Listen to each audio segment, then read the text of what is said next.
In this video, let's look at how to build up a 3D model based on the drawings of a real project.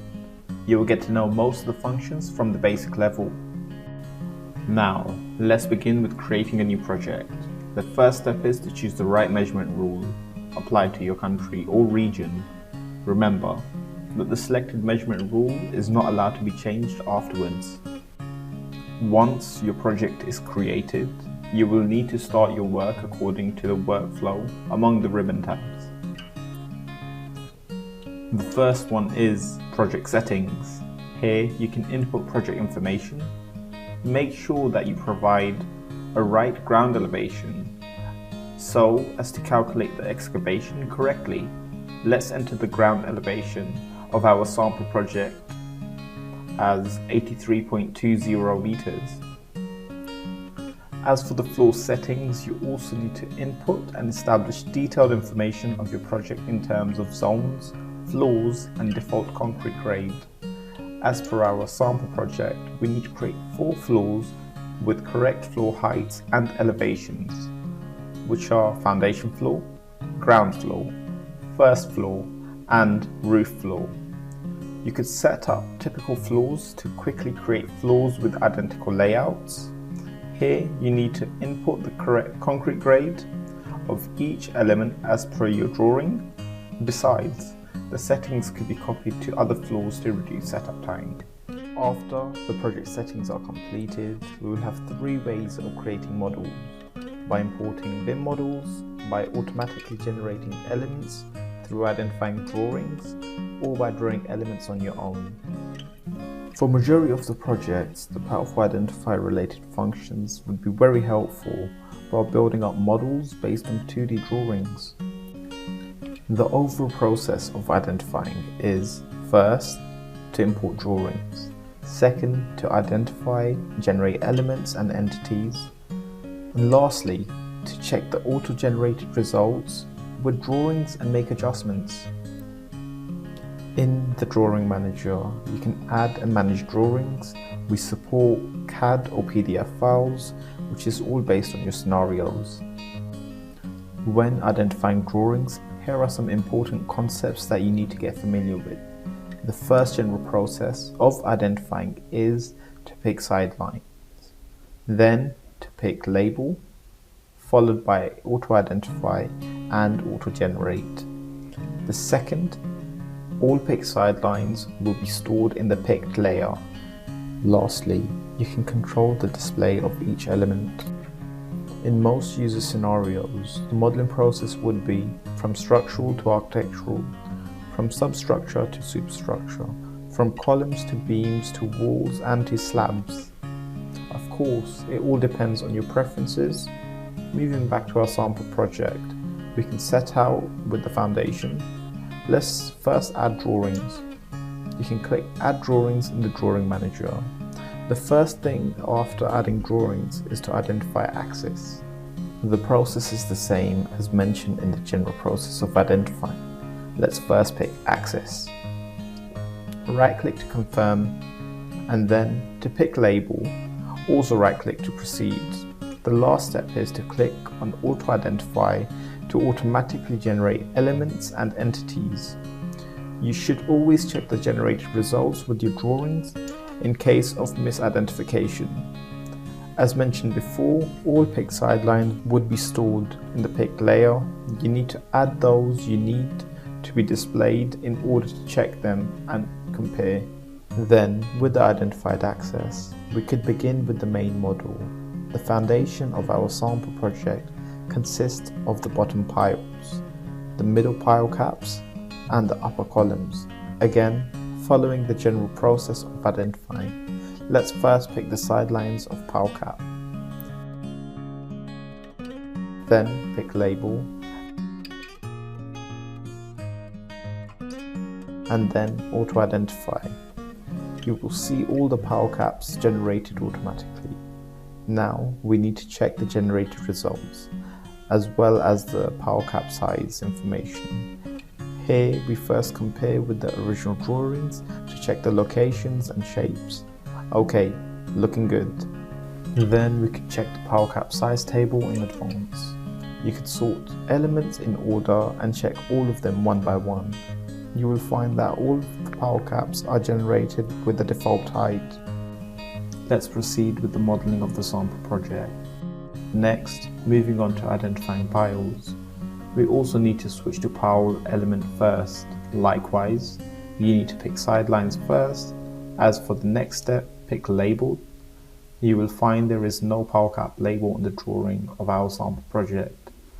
Let's go with auto-identifying and check what it would be. Okay, you'll find out all the elements are generated with default names.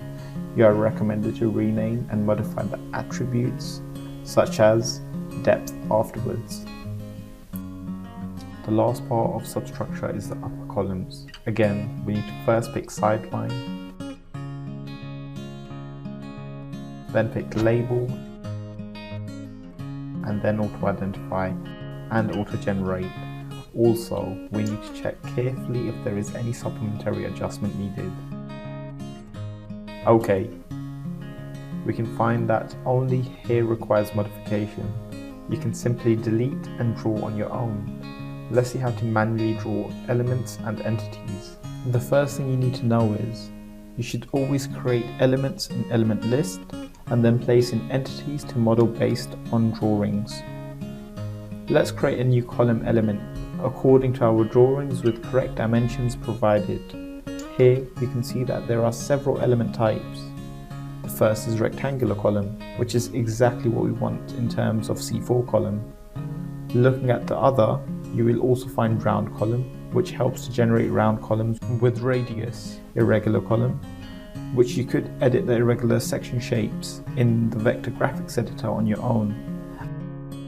And parametric column, which provides built-in parametric columns for you to quickly generate columns of complex shapes. Let's look at the new element that we are creating, C4 column. After inputting the section width and section height, you could place entities according to drawings. Here are some tips for you. You can switch the insertion point by pressing F4 quickly. 2. If you need to rotate entities while placing them, you could tick on the rotation point. 3. Dynamic input and other settings at the bottom should allow you to draw elements more accurately. After finishing the foundation floor, let's go ahead with the ground floor. Similarly, we should first add drawings to the drawing manager. As you can see, all floor plans of each floor are included in one drawing. Then we need to adopt the split drawing function in this case.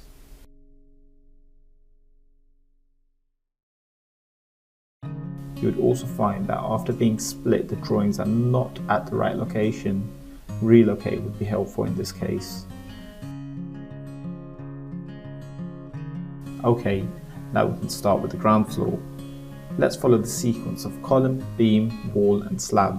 For column, we could also go with the general process of identifying that was mentioned before. Pick sidelines, pick label, and auto-identify. After entities are generated, we should check if the result is as expected and correct. Next, moving on to identifying beams. The general identifying process is still taken into consideration. Here, we will use drag identify function, which would enable you to better control and check each entity while identifying. After you have picked sideline and label, you could drag identify to drag and select a group of entities to be identified each time. When conducting drag selection, you would find dragging from left to right represents selecting those entities that are completely included, and dragging from right to left represents selecting those which are partially included. When identifying beams without dimension information, unnamed beams would be automatically generated based on width calculation between beam sidelines. Now you need to rename the element and modify the default beam height.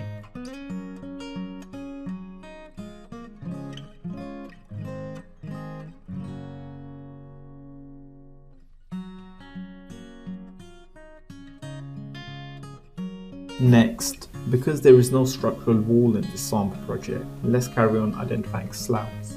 Due to the different levels of slabs and drawings, the identification rules regarding slabs are to find enclosed areas formed by walls or beams. The identifying process of slabs is first to pick labels, pick slab opening line, and then auto-identify. You can set up basic identification options of slabs, such as determining what kinds of walls or beams are used to form enclosed areas, and the thickness of each slab to be generated with them. Also, we need to check the results.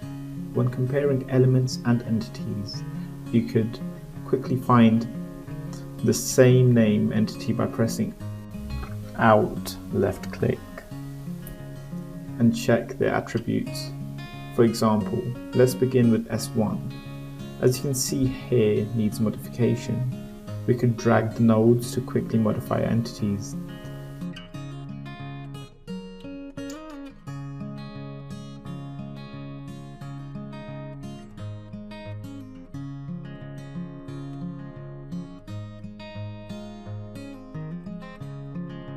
Moving on to the unlabeled slab, we can also select all the same name entities. Okay, it looks like some of them should be modified and the others would be better to be drawn their own. When drawing slabs, there are several ways. The most commonly used is by point. You could point at any point of an enclosed area and slab would be automatically generated. Or you could also use line to draw slabs directly as per drawing. Let's see how to use them in real practice.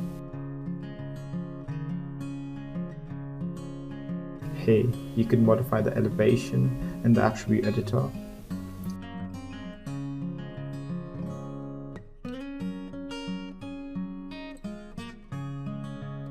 When checking the model, you could also use the shortcut key Shift plus abbreviation of elements to display the entity name. For example, let's press Shift plus S to show the slab name. Furthermore, we could also add the dimension information to the entity name by selecting corresponding attributes in the attribute editor. Next, after slabs, we get staircases on the ground floor. The first step is to enter the dimension information, such as width of flight, depth of tread, height of riser, thickness of waist slab. Also, landing slabs require width and thickness as well. After all information is correctly inputted, we could start with drawing staircases. You would need to draw flights along with one side of flights consecutively, which would be finished with landing slabs automatically generated. Remember to confirm your editing. If you want to edit the landing slabs, you could use the Edit Custom Staircase function to select slabs and edit or delete and regenerate them. You could also call for layout settings to modify the layout of beams and railings.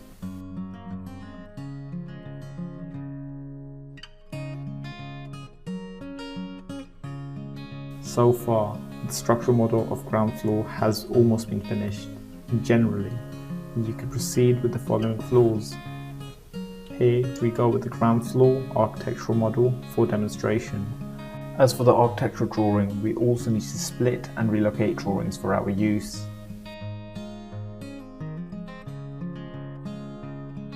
Next, we are to draw walls.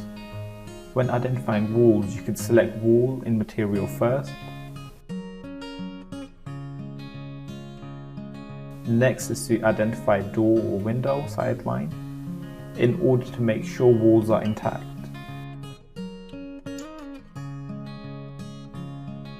After auto generation, we also need to check the results with drawings.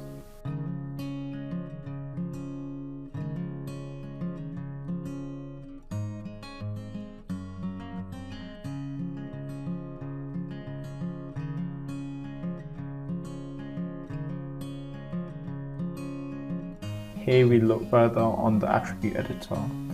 You would find that you could separate interior or exterior walls, set up dimension information, or other details.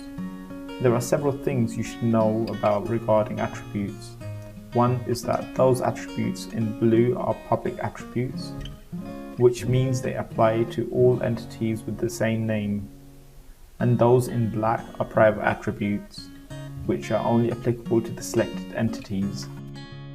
Next, coming to identifying doors and windows, we need to create elements in the element list first. We could still take advantage of our powerful identifying function to automatically create elements based on element schedules, or manually create elements one by one. Let's click on element schedule and select the schedule on the drawing. Same, right click to confirm in the pop-up window. You could correspond each column and row of the table to the attributes in TAS C2. Once door and window elements are created, we could start to generate entities through identifying. Following the general identifying process, we should go with pick door or window sideline, pick door window label, and then auto identify. Also, we need to thoroughly check the result. As you can see, we have just finished the ground floor. For the next first floor, you could follow the same process just mentioned, or use the copy by floor function to quickly duplicate your model, which would greatly increase the efficiency in dealing with similar floors. For the same name or same location entities, you could select to overwrite them or create new elements instead.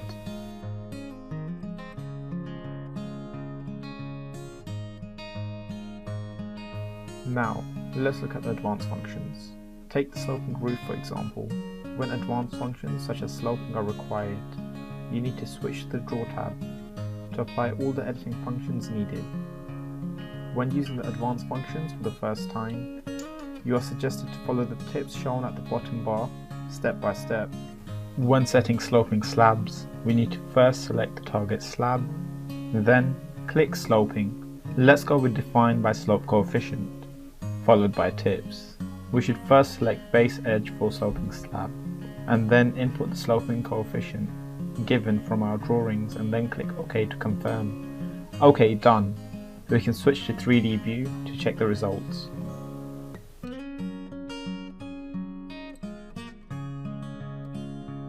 As we mentioned before, you can import PDF drawings. Here we use the same procedure to demonstrate how to identify columns based on PDF drawings. Likewise, import the PDF drawings of columns first. Now we need to check the scale of PDF drawings first. Scale drawings allows you to scale the drawings based on the dimensions stated.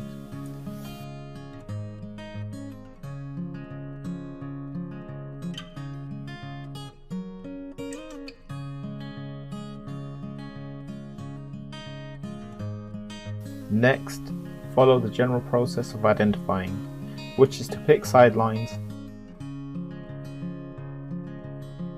pick label, and then to auto-identify and auto-generate. The difference between identifying PDF and CAD drawing lies in the following 2 points. First, when identifying PDF drawings, you'd better use select by color rather than select by layer, because the former helps to achieve a better identification result.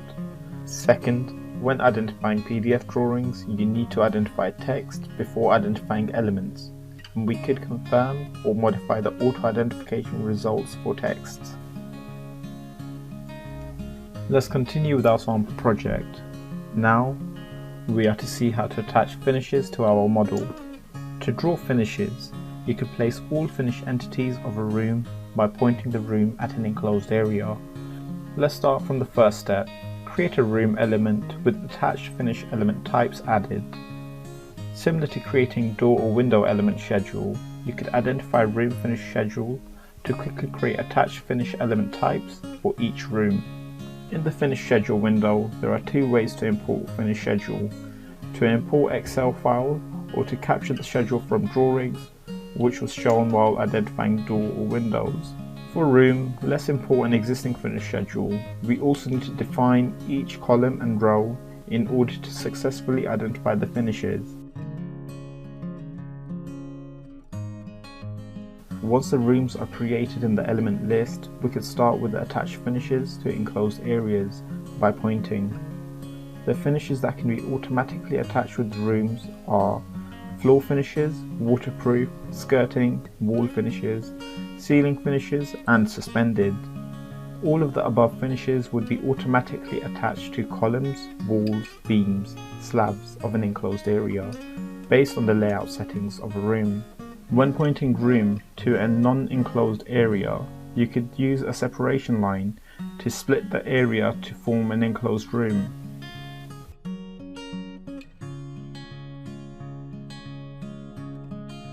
If you want to beautify the model for demonstration, you can set materials and colors of each finished elements in the attribute editor.